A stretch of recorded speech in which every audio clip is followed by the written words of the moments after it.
En el exclusivo vecindario de Homely Hills, Los Ángeles, se encuentra una propiedad que pasó casi medio siglo siendo el paraíso prohibido por excelencia para adultos, un icono innegable de la cultura pop estadounidense, un lugar donde los límites del intelectualismo sofisticado se encontraban con el escándalo vulgar.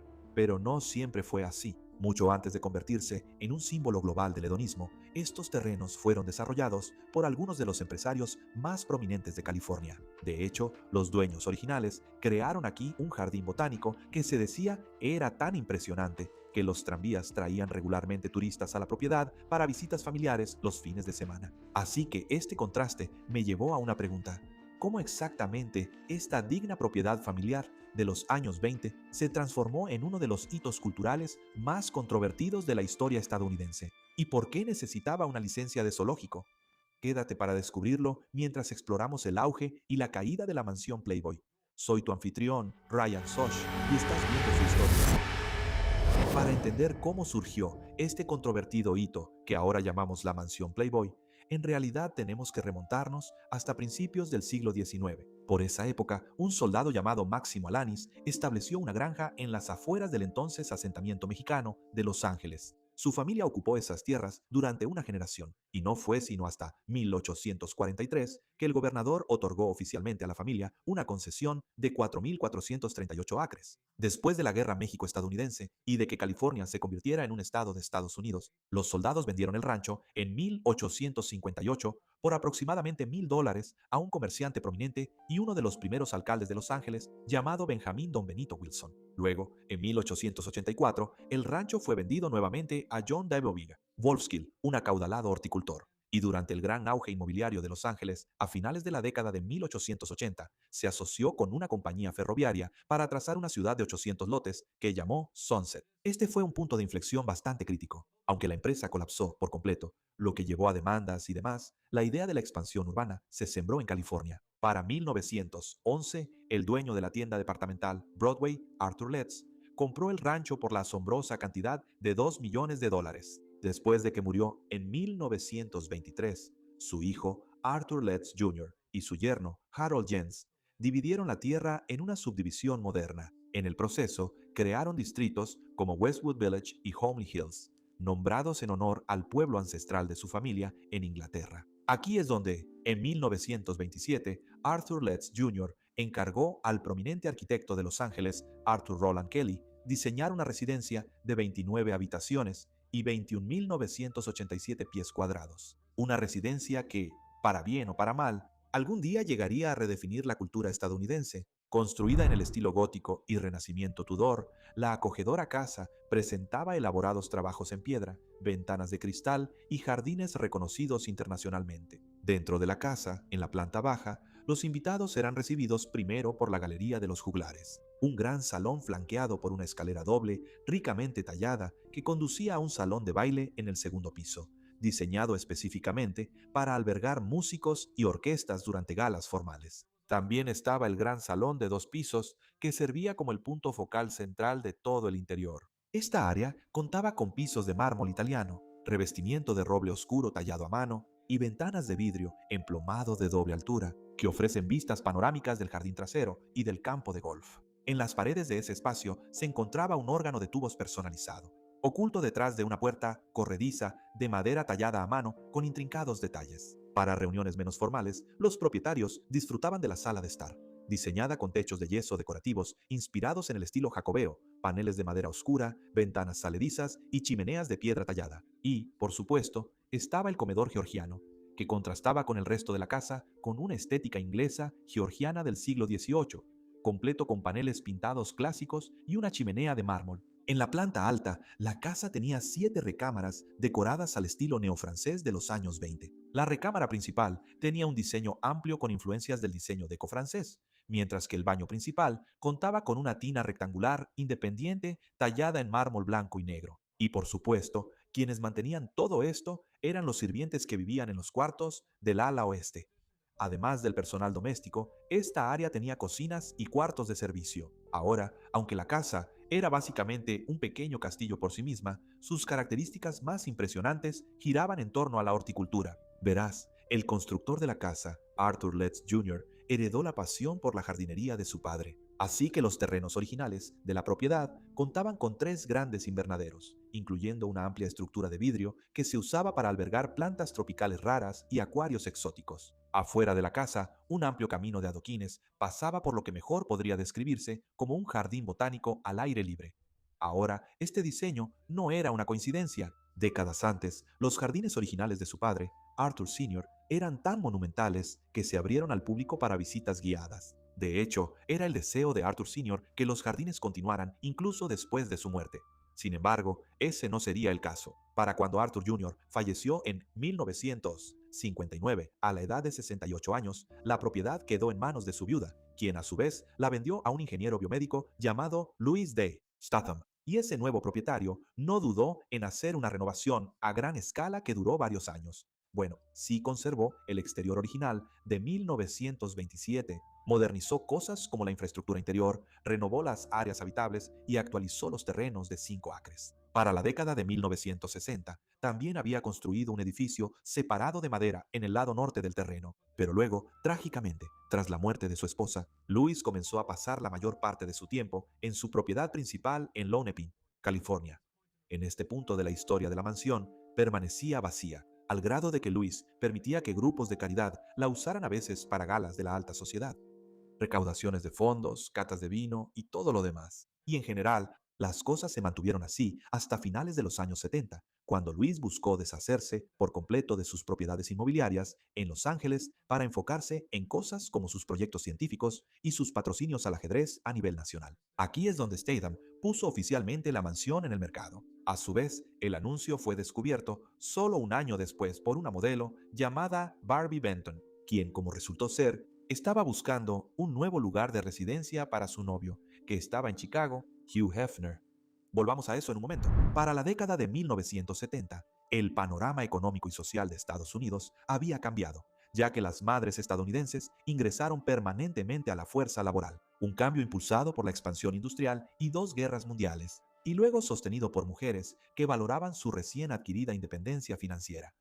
Al mismo tiempo, las corporaciones y los gobiernos se beneficiaron de menores costos laborales y una base impositiva ampliada. Así que, básicamente, este cambio económico, combinado con la introducción de anticonceptivos modernos en los años 60, impulsó el auge de la revolución sexual. Aunque, para ser justos, este cambio social también requirió un fuerte refuerzo cultural en los medios de comunicación. Para empezar, el movimiento del amor libre o movimiento hippie abogaba explícitamente por la eliminación de las barreras sociales tradicionales. Presentaba la exploración íntima como un camino hacia la liberación espiritual y personal. Luego estaba la música de la época, que transmitía el espíritu de revolución y rebeldía contra la autoridad. Me atrevería a decir la liberación del cuerpo. Convirtió la exploración sexual en una insignia de honor y en un signo de ser ilustrado o moderno. Era el medio que llegaba de manera más directa al público joven. Y más allá de eso, existía la literatura confesional, un medio que promovía la idea de que los deseos privados, o a menudo desviados de una persona, eran una fuente de verdad. Y se pensaba que estos escritos habían sentado las bases intelectuales para lo que vino después. Al escribir de manera tan directa y abierta sobre estilos de vida no tradicionales, esta literatura rompió los tabúes sociales de la conversación respetable, allanando el camino para las exploraciones más convencionales de la siguiente década. Ahora, mis fuentes sugieren dos teorías completamente diferentes sobre cómo y por qué surgieron estas tendencias. Algunos sugieren que fue algo orgánico, un camino hacia la liberación, la igualdad y muchos de los otros valores que todavía buscan los movimientos políticos en la actualidad, mientras que otras fuentes, más cínicas, sugieren que el movimiento surgió como creación de grupos de presión desde las salas de juntas. De esta manera, podrían alentar a la sociedad a aceptar los objetivos corporativos que buscaban. De cualquier manera, lo importante para nuestra historia aquí es que fue en ese contexto que la revista Playboy se convirtió en la marca de estilo de vida moderno más influyente del mundo. Cuando Hugh Hefner fundó Playboy en diciembre de 1953 desde la mesa de su cocina en Chicago, imaginó algo más que una revista para hombres. Su objetivo era vender un estilo de vida cosmopolita y hedonista, y durante las décadas que siguieron, disfrutó de un éxito increíble. Mediante una estrategia de marca, contenido intelectual de alto perfil y atrevidas maniobras de mercadotecnia, transformó Playboy en un enorme imperio mediático. Su revista, en particular, hizo algo radical. intentó fusionar el intelectualismo de alto nivel en formas de arte como la literatura y el jazz con el material erótico vulgar. Replanteó el sexo como una actividad de ocio sofisticada para una América moderna y educada. También ayudó a normalizar la idea de salir con alguien por placer y no solo para casarse, y fomentó el consumo visual del cuerpo femenino como una mercancía cultural común. Así que si tomamos un momento para considerar el hecho de que la revista animaba a las personas a dejarse llevar por sus deseos, no es sorprendente que la sociedad adoptara rápidamente el producto. Para 1970, la circulación mensual alcanzó un extraordinario pico de 7.2 millones de ejemplares. El negocio era tan lucrativo que la corporación de Hefner compró la primera mansión Playboy en State Parkway, en Chicago, no muy lejos de la Torre Playboy, que quizá recuerdes de un episodio anterior. Ubicada en la Gold Coast, la casa contaba con 70 habitaciones, una alberca subterránea, con una ventana de vidrio que daba a un bar en el sótano, además de la mayoría de las otras, digamos, adornos propios de ese estilo de vida que uno podría esperar en este contexto. Sin embargo, fue más o menos en esta misma época cuando las cosas empezaron a cambiar. Hefner enfrentaba una competencia seria de publicaciones más atrevidas, y, en particular, del entretenimiento para adultos en video. Durante décadas, el Código Hays censuró estrictamente lo que se podía mostrar en el cine estadounidense. Sin embargo, para la década de los 70, estas restricciones fueron eliminadas, lo que llevó a una nueva era en Hollywood. Fue entonces cuando las películas empezaron a mostrar escenas románticas mucho más explícitas. A su vez, las películas para adultos se volvieron comunes en la sociedad respetable. Empezaron a romper todas las normas y ofrecieron al público un nivel de morbo inimaginable incluso para la revista Playboy. Aparte de eso, la novia de 19 años de Hefner, Barbie Benton, estaba completamente harta de los fríos inviernos de Chicago y por eso presionó a su entonces novio de 43 años para que encontrara un refugio de clima cálido para su futuro juntos. Así que, como Hefner necesitaba expandir su negocio a cosas como la producción cinematográfica y quería satisfacer los deseos de su encantadora novia, comenzó la búsqueda de una casa en California. Por medio de contactos inmobiliarios locales, en realidad fue Barbie, de 19 años, quien encontró la propiedad de Arthur Letts Jr. Una vez que vio la privacidad, los extensos terrenos y la arquitectura, supo que era la opción correcta. Por lo tanto, Hefner la acompañó a recorrer la propiedad poco después y se enamoró de ella en el acto. A partir de ahí, Playboy Enterprises compró la propiedad por poco más de $1 millón, lo que en ese momento estableció el récord de la mayor operación inmobiliaria por una vivienda unifamiliar en la historia de Los Ángeles. Historia, como acabo de mencionar, al igual que la casa de Chicago, esta mansión también fue comprada directamente por la empresa y la entidad corporativa le rentaba la suite principal a Hefner, mientras que la propiedad se registraba como una instalación para eventos de la empresa, galas de relaciones públicas y sesiones fotográficas para la revista. Para convertir su nueva casa en un hogar, Hefner contrató a sus arquitectos de toda la vida en Chicago, Ron y Susan Dershowitz, para reinventar completamente la propiedad. La instrucción que Hefner les dio fue simple: crear un mundo de fantasía para adultos donde ningún detalle estuviera restringido, pero que pareciera que había estado ahí desde siempre. Y no se contuvieron en ese proceso. En un momento dado, el equipo tenía más de 80 proyectos de renovación distintos e individuales ejecutándose simultáneamente en toda la propiedad. Y aquí hay solo algunas de las cosas que cambiaron. Antes de la adquisición, el jardín trasero tenía una alberca rectangular estándar y un césped sencillo que estaba orientado principalmente hacia el LA Country Golf Club que está al lado. Y esta fue una de las primeras características en desaparecer. Remodelaron todo el jardín trasero para convertirlo en un paraíso tropical de aspecto orgánico, construido alrededor de formaciones de rocas artificiales, cascadas y albercas. La gruta, como se le conoce, también tenía una cueva artificial, un jacuzzi al que se podía entrar nadando y ofrecía un área oscura e íntima para que los visitantes pudieran divertirse. Esa alberca principal estaba conectada a todo un sistema de arroyos circundantes y estanques de koi llenos de rocas y densa flora tropical. La vegetación estaba dispuesta para ocultar completamente la ciudad alrededor.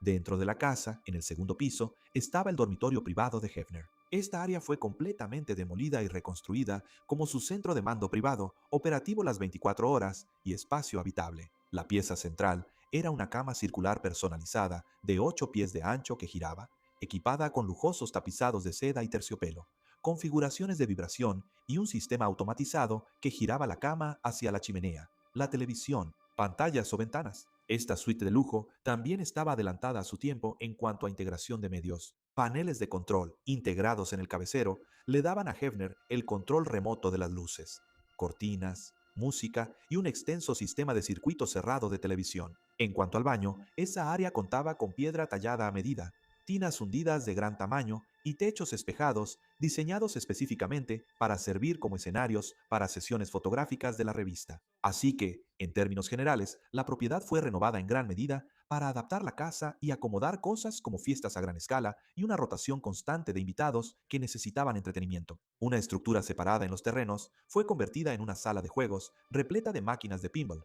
personalizadas. Los primeros videojuegos de arcade, rocolas, mesas de billar y lujosas áreas de descanso con sillones. De vuelta dentro de la casa, ese gran salón que quizás recuerdes de antes fue convertido en una sala de cine, con cosas como una pantalla de proyección oculta que se baja y, por supuesto, el histórico órgano. Aparentemente, Hefner organizaba proyecciones de películas todas las noches aquí para su círculo cercano y sus invitados famosos. Así que creo que entiendes el punto. La casa estaba, en un grado ridículo, diseñada como un lujoso nidito de soltero. Así que esta siguiente parte, en ese contexto, me pareció bastante interesante, porque Hefner era un fanático de la vida silvestre exótica. Los terrenos también se convirtieron en uno de los pocos zoológicos de propiedad privada, pero completamente autorizados en Los Ángeles. Se construyeron enormes jaulas de hierro forjado a lo largo de los caminos, albergando aves exóticas como flamencos o pavos reales, mientras que recintos separados tenían monos ardilla. Senderos de piedra serpenteaban entre bosques simulados de secuoyas, grutas de helechos y rincones de jardín ocultos equipados con bocinas exteriores y, por supuesto, iluminación ambiental.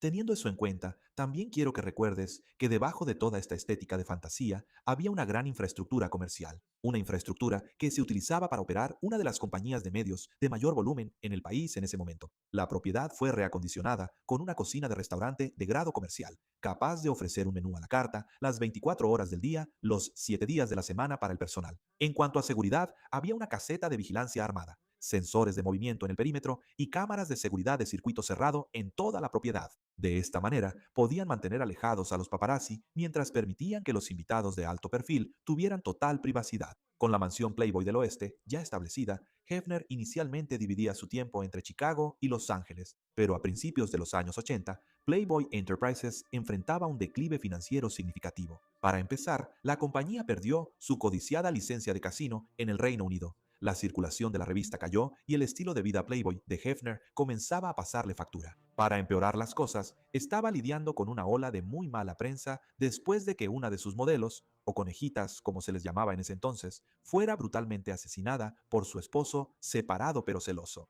Dada la gravedad de la situación, la culpa moral se atribuyó directamente a lo que los medios más conservadores de la época consideraban degeneración. Pero no se detuvieron ahí. Comenzaron a acusar abiertamente a Hefner de hacer cosas indescriptibles a las jóvenes que trabajaban con él.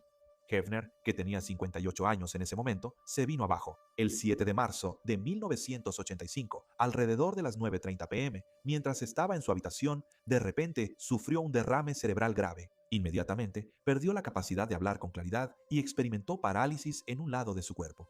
Aunque logró alertar a su personal, así como a su novia en ese momento, Carrie Lee, quien decidió discretamente llevar a Hefner al centro médico UCLA en Westwood en lugar de llamar a una ambulancia, para evitar la atención que podría surgir de la prensa. Hefner fue ingresado bajo estricta supervisión médica.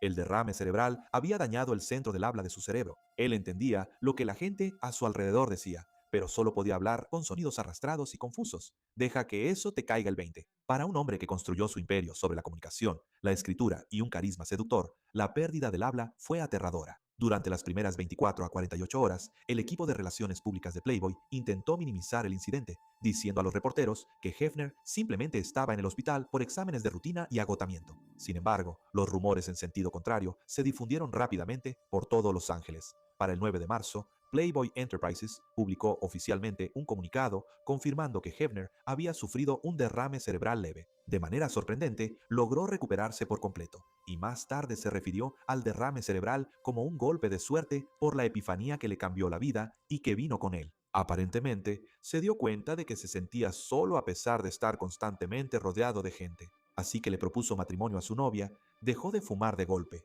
redujo sus horas de trabajo y comenzó a transferir el poder paso a paso a su hija Christy. Aquí es donde Christy Hefner, como presidenta y directora de operaciones, comenzó a eliminar los gastos innecesarios. Y como mantener el complejo de 72 habitaciones en Chicago, prácticamente sin usar, le costaba a Playboy alrededor de $500,000 al año, había que deshacerse de él. Con eso, se tomó la decisión de centrar completamente las operaciones en Los Ángeles. La mansión de Chicago resultó difícil de vender en el mercado abierto, por lo tanto, Christie hizo un trato inteligente y fiscalmente eficiente. Playboy arrendó la propiedad a la Escuela del Instituto de Arte de Chicago por solo $10 al año durante 5 años, con la condición de que la escuela cubriera los costos operativos. Según una fuente, la escuela no ignoró por completo la colorida herencia de la mansión. Supuestamente, algunos de los estudiantes aprovecharon sus características más entretenidas y disfrutaron de fiestas ocasionales en la alberca. Para 1989, la mansión fue donada completamente a la escuela y vendida a un desarrollador en 1993, quien procedió a desmantelar el interior y dividir los espacios en lujosos condominios privados. Aunque de regreso en California, las fiestas salvajes se detuvieron mientras la mansión Playboy era modificada una vez más para acomodar a los dos hijos menores de Hefner. Extrañamente, al menos en el contexto de esta historia, añadieron áreas de juegos, puertas de seguridad para niños y más espacios orientados a la familia. Sin embargo, los viejos hábitos son difíciles de dejar. Y para el cambio de siglo, Hefner se divorció de su esposa y volvió a su personalidad de conquistador. En este punto, invitaba a un grupo rotativo de mujeres jóvenes a mudarse como sus novias que vivían con él. Con eso, la mansión se convirtió en el escenario de uno de los mayores éxitos de la telerrealidad del país, The Girls Next Door de E! En esta época también se filmaron numerosos proyectos de la cultura pop ahí, incluyendo el video musical de Beverly Hills de Weezer, comedias como The Entourage y Curb Your Enthusiasm, y por supuesto la película de comedia House Bunny. El lugar también fue sede de peleas profesionales, de boxeo y artes marciales mixtas televisadas, torneos de póker benéficos y grandes recaudaciones de fondos para la conservación de la vida silvestre, así como para las libertades civiles. Y aunque parecía que la fiesta duraría para siempre, sin embargo, como cualquier espectador de este canal sabe, la caída llegó rápido. Primero, en febrero de 2011, la mansión fue noticia por un incidente de salud pública. Después de una conferencia en el lugar, más de 120 asistentes se enfermaron con fiebre severa y síntomas respiratorios. Una investigación del Departamento de Salud Pública del Condado de Los Ángeles atribuyó los síntomas a un brote bacteriano encontrado en las aguas cálidas del spa interior de la gruta. Luego, no mucho después, otra dura realidad se impuso. La publicación estaba perdiendo mucho terreno frente a Internet, y si pusiste atención antes, recordarás que la mansión en sí no era propiedad personal de Hefner. En realidad, Playboy Enterprises era dueña del edificio. Hefner siempre fue solo un inquilino, alquilando la suite principal de la entidad corporativa. Y aunque en ese momento tenía un ingreso decente, había perdido gran parte de su fortuna por cosas como gastos excesivos, divorcios y todo lo demás. Así que la idea de que él comprara la casa personalmente estaba básicamente fuera de discusión. Para ese entonces, con el aumento del valor de los bienes raíces y los impuestos a la propiedad se estaba convirtiendo en una carga financiera severa. Las operaciones, incluyendo la seguridad las 24 horas, los jardineros, un personal de cocina disponible, las 24 horas del día, los 7 días de la semana, los cuidadores del zoológico y los elevados impuestos a la propiedad, le costaban a Playboy Enterprises un estimado de 5 a 10 millones de dólares anuales en flujo de efectivo. Esta situación era insostenible, aunque incluso ya siendo un hombre mayor, Hefner no estaba dispuesto a desprenderse de su imagen. Después de todo, todavía salía y se casaba con mujeres de veintitantos años. Aún así, para principios de 2016, Playboy estaba perdiendo tanto dinero que buscó la venta de la empresa. Mientras tanto, como la mansión Playboy original en Chicago, liquidar el complejo era la forma más rápida de inyectar capital fresco a la empresa en crisis para pagar las deudas corporativas. Sin embargo, cuando la empresa puso la mansión a la venta en enero, por la ambiciosa cantidad de $200 millones, le pusieron una condición bastante inusual, pero no negociable a la venta: un contrato de arrendamiento vitalicio para Hugh Hefner, es decir, Hefner, que tenía 89 años en ese momento. Se le permitiría vivir en la suite principal y permanecer en la propiedad por el resto de su vida.